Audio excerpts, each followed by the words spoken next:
Welcome to the rocket profile of the Juno II, which launched the first American probe to leave Earth's sphere of influence. The first stage of the Juno II was a Jupiter missile, not to be confused with the Jupiter C, which is a Redstone variant meant as a research rocket.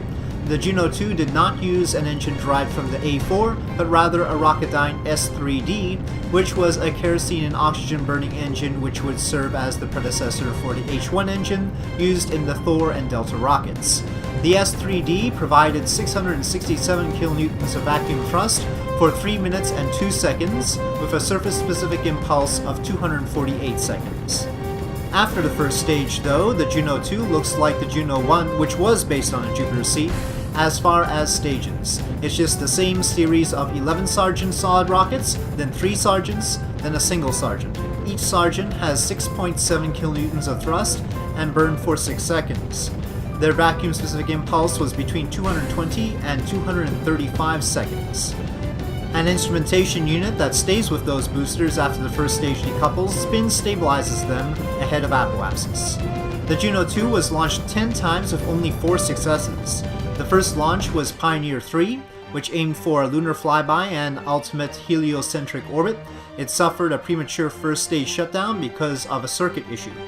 Pioneer 4, launched after that, was successful.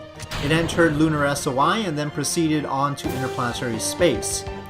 The probe you will see in this video is of the same type as Pioneer 3 and 4. Subsequent failures of Juno II included a diode short cutting power to the guidance system, the guidance compartment getting depressurized after the first stage did its part, and failures of the Sergeants to ignite. The successes were Explorer 7, Explorer 8, and Explorer 11, all carrying various scientific instruments. Explorer 11 had the first gamma-ray telescope in space.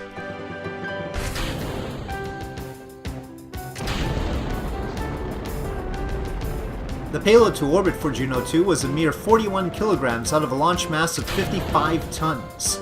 Its escape velocity mass was 6 kilograms. More than its capabilities or reliability, though, Juno II's importance was as part of the origin of the Thor and Delta line of rockets.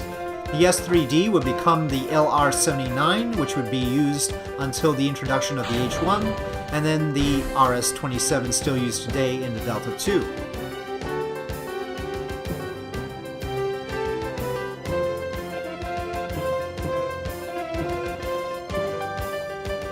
And with that, thank you for watching this rocket profile of the Juno II.